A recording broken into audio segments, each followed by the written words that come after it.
relevance from the weekly Sedra to one's own situation. The Svarim say that when one has an aliyah, it's called up to the Torah, you should try and find something in that parsha which has got some personal reference to you yourself.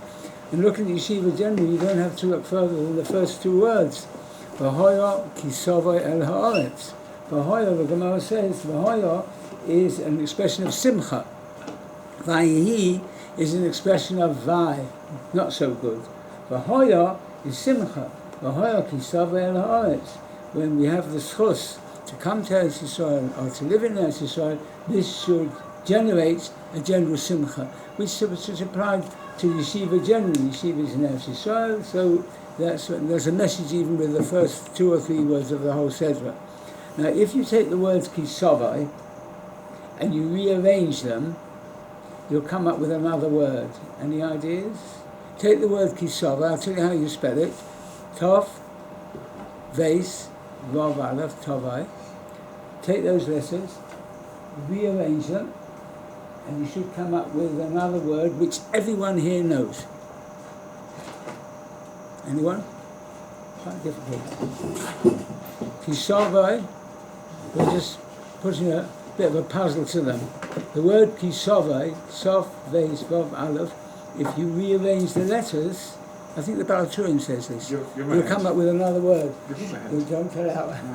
What? What letter does it start with? What, pardon? I got it. What letter it starts with? Avos. Well, who's that? Avos. Avos. Oh, Avos. Avos means the father. Avram Yitzchak Yaakov. HaKadosh Baruch Hu made a promise that he's going to give the land of Israel to the Jewish people.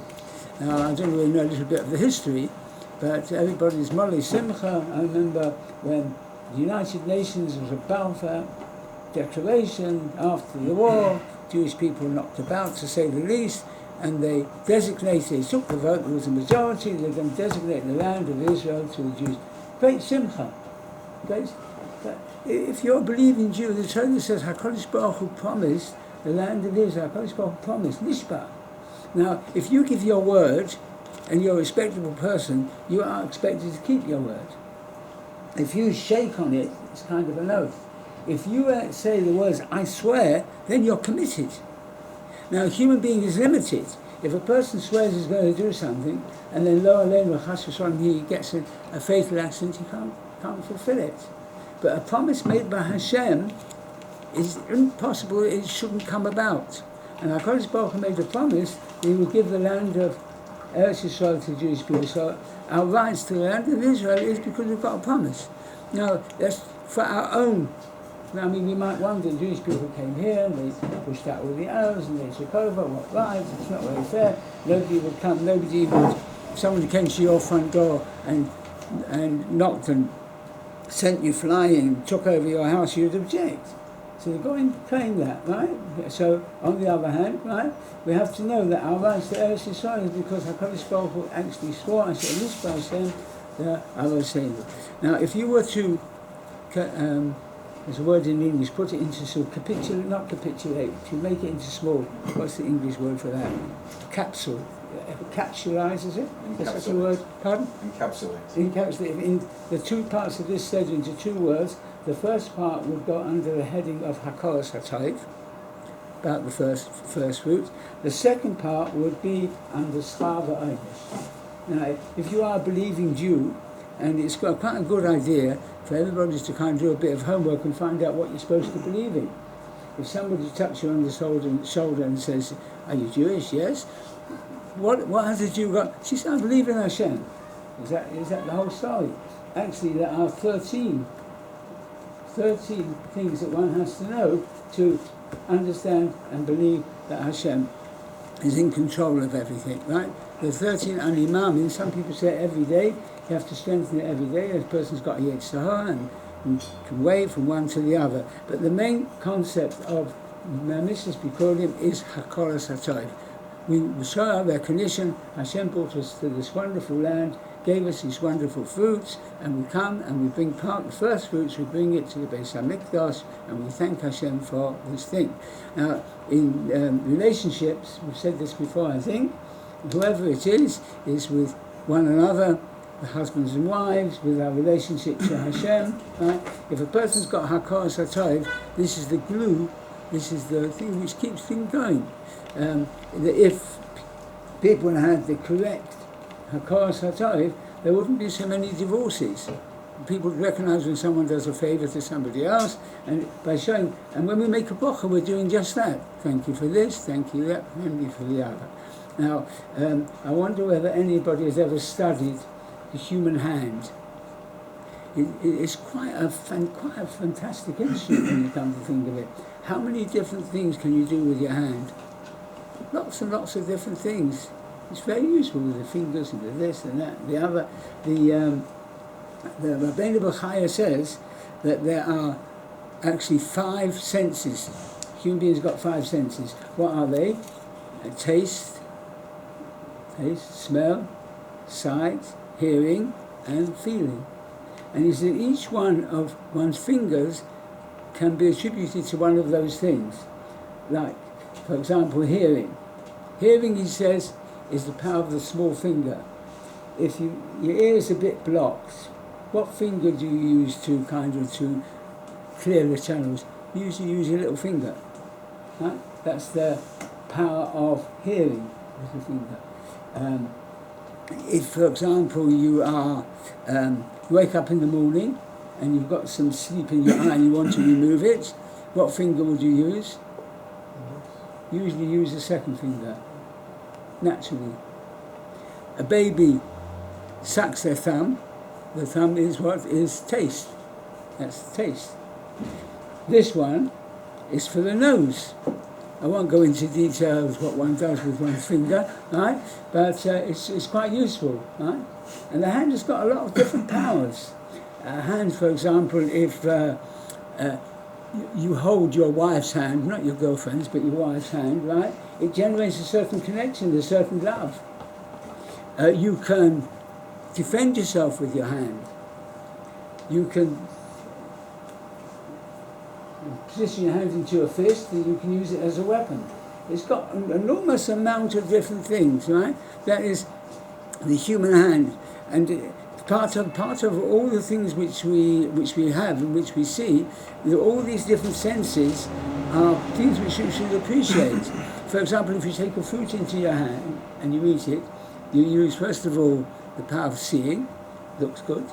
Bunch of grapes, looks fantastic, a nice fresh bunch of grapes.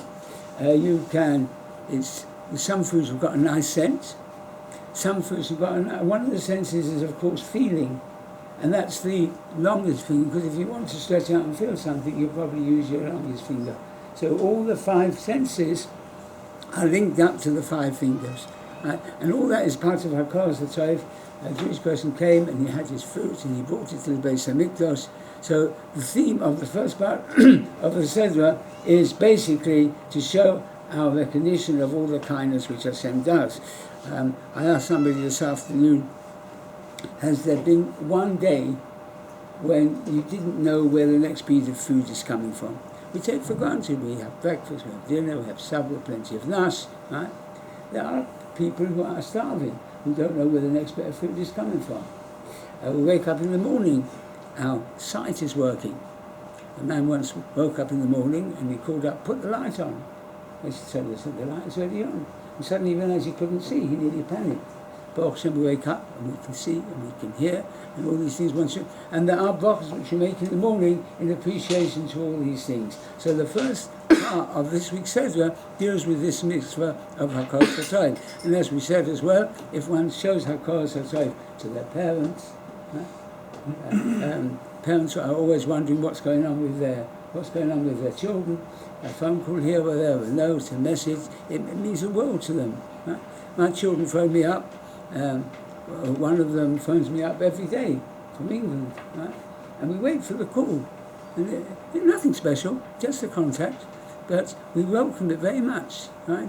It's a kesher, it helps. All these little things make a very, very big difference to the quality of life, and especially when one goes into life, and one, as we said at the beginning, when one gets married, and you show an appreciation one for the other. So if it's taken for granted, the wife spends a whole afternoon producing a nice supper, and the husband comes in, he sits down, of course he makes a bracha, but he hasn't got a word to say how nice or how not it is. So the wife feels at the end of the day, was it all worth the effort? She would like to take the saucepan of soup and pour it over his head. On the other hand, if he were to say that, oh, it's lovely, thank you very much, it makes all the world of difference. That's an important element in interaction between human beings, interaction between us and Hashem, HaKoros HaToiv. The last part of the subject deals with the punishments, the klolos. Now, when we taught this in school, there's some psukim which are so horrendous, I couldn't bring myself to translate it to the children. This is the translation. And if we look through these psukim, we'll see in Jewish history we've experienced them all. Right? And it's interesting to note as well that we talk about hashgacha pratis. You can see something hashgacha pratis. Something wonderful happened. We've spoken about this as well. I mean, you weren't around, but in the Arabs are not so friendly with each other. You've got the Sunni and the Shiite. They kill each other. They're not very friendly. And then there's always goings on. Iraq fought a war with Iran for 8 years, and there was no conclusion. Right? But when it came just before the Sixth Day War, they all ganged up against Israel, all the Arabs, surrounding on all sides. Egypt in the south with 3 fully equipped armies poised. Syrians in the north on the Golan Heights, dug in for years with bunkers, with goodness knows what. I'm not exaggerating. The Jordanians was an army trained by the British, and they were in control of half of Yerushalayim. There was a wall across. You could put your hand over the wall and say Shalom Aleichem, right? Very close. And wherever there was an Arab in the world, they joined in. And they thought this is going to be a walkover. Israel doesn't stand a chance. Doesn't stand a chance. Right? And all Yidden in the whole wide world were very, very worried. I think they already prepared graves in Tel Aviv for 30,000 casualties too, no? Right? How many? Sorry? 50,000. 50,000 casualties. And tension was building up. Everybody knew the war was going to break out. And I remember I went to school that Monday morning, and the children said, the war started in Israel. The war started in Israel, we have to say Tehillim. So all the classes, we all gathered in the hall, and we all said, and it was said with a lot of kavanah, believe you me. There was one lady who said to me, do you know, I don't even go to shul only on Kippur. But by Monday night, it wasn't publicized, but the victory had already taken place, because the Israelis managed to destroy the whole air force of all their combined air. Now, Israel had perhaps, I don't know the exact number, but Israel had, for example, 250 aeroplanes. The combined air forces had 2,000. They're completely outnumbered and so on. I won't go over the history, but in 6 days, there was a complete and total victory. You could walk through the old city, and no Arab would dare to lift his finger. The victory was so complete. It was so out of the ordinary. We saw Hashem was in control. There's a story in Nach, Pasuk, not even with the Midrashim, just the Pasuk itself. The Philistines were in control of the Eden. They had the Eden, and they didn't allow any arms. And even if anybody wanted to sharpen any tools for farming, they had to go and ask them, which was the whole percent. The only one who had a sword was Yonasan, Shaul HaMelech's son. An unbelievable story. And there was garrison the Philistines, and he said, look, we've got to throw off this enemy. If Hashem wants you to win, there's no problem. It doesn't matter how many. So there's a whole story which I won't want to go in, and he started off the attack. There was one soldier with one sword against a garrison, the whole army of the Philistines. And he launched the attack, and with Hashem stopping him up. If we look through our history, we will see that most of our battles, before the 6 Day War, there was a war between Iraq and Iran. They weren't the best of friends. And it lasted for 8 years, and there was no decisive winner. And here, you had, against impossible odds, not only did they win, but they won in 6 days. There's a story told in the Gemara. I'm sure you're all aware with the story of Rabbi Ben-Gurion, very, very wealthy man, and he was surprised. And there was a famine. A very short time was running out, right? And he agreed to underwrite to pay for water. And the last minute, HaKadosh Baruch Hu made a miracle, and water came. There was enough water for the oil we've got. I mean, water. If there's no water supply, it's a desperate situation, especially in this climate. You have to have water. And he was a multi-millionaire. And when his daughter got married, right, besides the usual money you give in Ksuba, he wrote in 1 million gold pieces. And a gold piece is not $1. A gold piece is worth in itself a lot more than one. Extremely, extremely wealthy. And then one day, Rabbi Yochanan ben Zakkai was going along, and he saw a Jewish lady, Jewish girl, believe it or not, she was picking out the grain from the dung of the Arab's donkeys. Huh? When an animal eats, it doesn't digest all the grain. Some go through. But she was picking out the grain. Do you know what a state of hunger one must be in to do that? So what did she do? She took out the grains. Just imagine. Took it home. Washed it and ground it, and she had something to eat. So Rabbi Yochanan ben Zakkai says to her, "Who are you? What's happened?" So she said, "I'm the daughter of Rabbi Ben-Gurion." So Rabbi Yochanan ben Zakkai said, "You're the daughter of Yochanan ben Zakkai? Didn't I sign on your Ksuba 1 million gold pieces?" He says, "Yes," he says. And she said, "Well, so why did this happen?" So the Gemara says because although he was very wealthy, he didn't give according to his needs. Whatever. There was a reason why it happened. So Rabbi Yochanan ben Zakkai says, listen to this, Ashreichem Yisrael, fortunate are you, Israel, that when you do it as Hashem wills, there's no power in the world which will overcome you. When you don't, you fall to the lowest level. Like this daughter was picking out grain from the dung of the animals of, you couldn't fall to it. So the question is asked, what's Ashreichem? Ashreichem, fortunate are you? What's so fortunate? The first part of the story, okay, fortunate is because when you're good, things go marvellous, that's fortunate. But what's so fortunate being in such a desperate situation? So the Mepharshim say, if you see the way things happen, and it's not normal, so you can see the hashgacha. The things that went on in the last Holocaust, when you read the story, you can't believe that these things happened. For example, one woman was desperately holding on to her 2 children. And she begged this Nazi, please save one of my a mother with their child. Right? So you know what he said? He said, I'll save one. You pick which one. Not only the vicious, the wickedness, what they did. I mean, there's no nation in the world, whenever an army goes to war, of course there's massacres and there's fighting and people get killed, but they set up a whole mechanism, railroads, trams, gas ovens, a whole thing with a sole purpose of wiping out the Jewish people. Never been heard of in the whole history of the world. They slaughtered and they murdered 2 million Jewish children. It's not fairy tales. It's an unbelievable story. So, unfortunately, we're not Nevi'im, and we've got no right to even give a reason for it, because the people who went through it, they went through really hell on earth. Right? But you can see the hashgacha of Hashem. This is not normal. Right? So, in both Ashreichem, if you look at it carefully and you see what happens, this will give you the answer. And if you look through the Tochacha, you've got all these curses, one after the other, and we just believe in schar and einus. That is, you are rewarded if you do a mitzvah, and if you do an aveda. And the wonderful thing is, the most wonderful thing is, imagine somebody comes to a judge, and he's judged for doing a crime. And the judge says to him, okay, you're sorry, you're really sincere, you're sorry, I'll forgive you.